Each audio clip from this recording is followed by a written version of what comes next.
Welcome to the IVF Journey with Dr. Michael Chapman, the podcast for couples who struggle with infertility and want to fulfill their dreams of becoming parents. In this podcast, you'll learn actionable strategies to deal with infertility from Dr. Michael Chapman, or Prof as he's affectionately known. Prof is the co-founder of IVF Australia and is a leading Australian infertility specialist who has helped over 3,000 couples realise their dreams of becoming parents. To access previous episodes packed with ideas, solutions and tips that actually work, head over to Dr. Chapman's IVF podcast on iTunes. You can also ask questions by contacting Dr. Chapman's rooms on 1-800-111-483 or by emailing him michael.chapman@ivf.com.au. That first cry of a baby born after the long journey of IVF remains one of the most beautiful experiences in the world. As an obstetrician and an IVF specialist, I've had the privilege of experiencing this over many thousands of times in my long career, but I still remain moved by each baby's first cry. It signifies the end of a long journey and the beginning of a new life. This is Professor Michael Chapman, co-founder of IVF Australia and host of the IVF Journey podcast. Thanks for tuning in. To access all the previous episodes, head over to my website, www.theivfjourney.com, and select IVF Journey Podcast from the navigation menu. You'll also be able to find the various services that we provide at IVF Australia. So today we're going to talk about elective egg freezing. What's that mean? Basically, it is going through an IVF cycle, collecting eggs, and then freezing them so that at some later date you can come back, have them defrosted, put with sperm, create an embryo and have a baby. Why would you bother? Well, there is a group of women, increasingly so, who are putting career potentially ahead of having children. And many of those women are having problems finding what's been called by other people Mr. Right. And Mr. Right not being on the scene, the only really real options for preserving fertility for the future is to freeze eggs. It is an increasing trend. Certainly in the United States, it has really taken off. In Australia, the numbers of women going through elective egg freezing has jumped substantially. In our own clinic, 4 years ago, we probably had 1 or 2 patients a year. In the last 12 months, close to 60 or 70 women have come through to have their eggs frozen.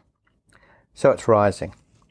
Main reason that it's rising is that the technology has now developed to a point where a fresh egg or a frozen egg, once it's thawed, has exactly the same chance of creating a pregnancy, and therefore freezing eggs becomes a viable possibility.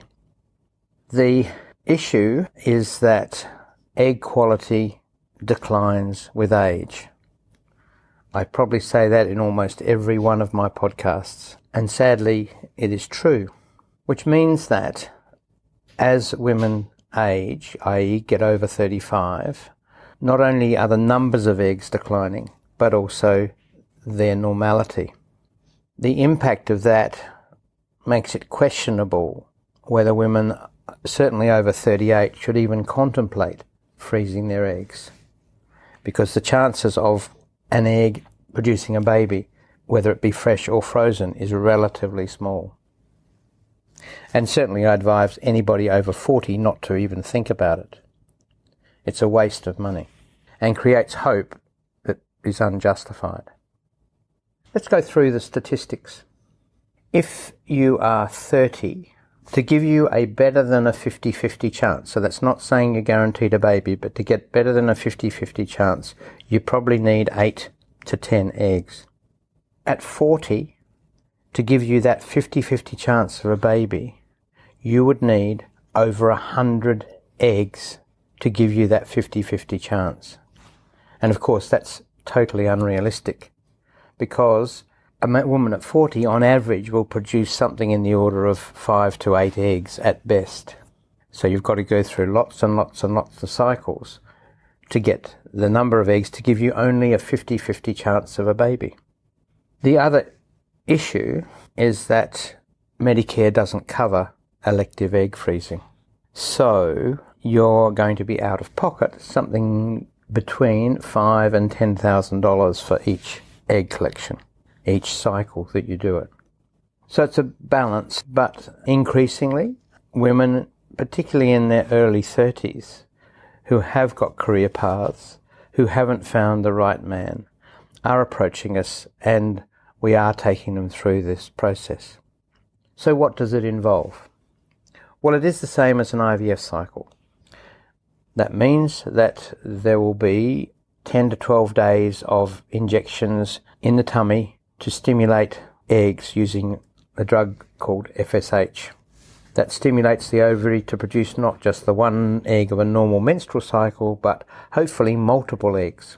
You'll also have a second injection on a daily basis from about halfway through that time to stop you releasing the eggs too early so they're there when we want to collect them.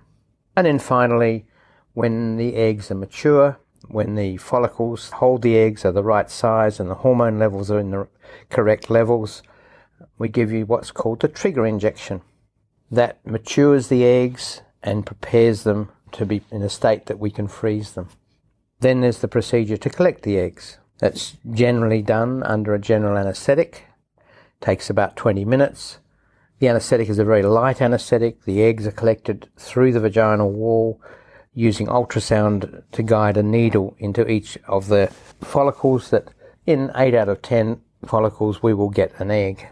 You're usually in hospital for 2 to 3 hours from being admitted to actually going home. So it's not a particularly heavy procedure. And then the scientists that afternoon will prepare the eggs for freezing, and they can sit there, well, basically forever.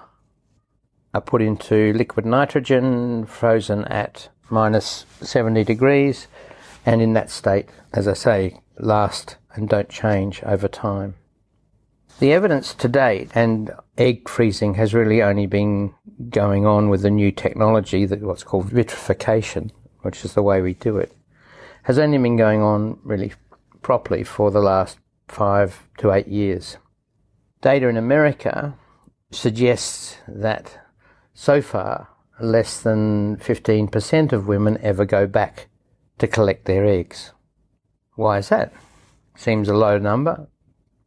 Well, the truth is, women at 30 have a high likelihood of finding Mr. Right in that next 5 to 8 years, and therefore have babies without the need to use the eggs that are in the freezer. Secondly, many of these women who froze their eggs reach late 30s, early 40s, and have decided that they never will have children. It was just keeping an option alive. So going into elective egg freezing, what you have to think about is whether the money to do it is well spent, because it's probably likely you're not going to use them.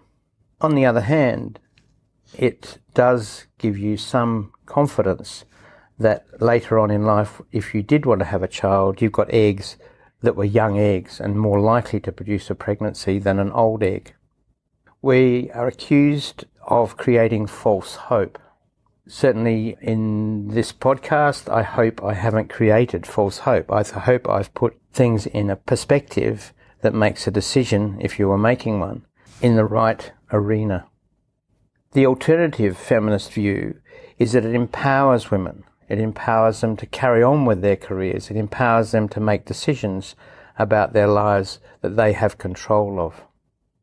So it's not totally straightforward, but your specialist, if you approach them in relation to egg freezing, should give you that type of counselling so you can make a sensible decision that suits you and your views of the future.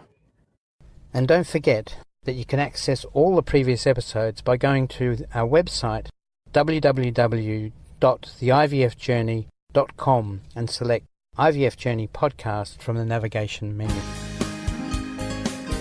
Thank you for listening to the IVF Journey with Dr. Michael Chapman, the podcast which helps couples negotiate their way through the IVF journey, all the way to parenthood. You can also ask questions by contacting Dr. Chapman's rooms on 1800 111 483 or by emailing him michael.chapman@ivf.com.au.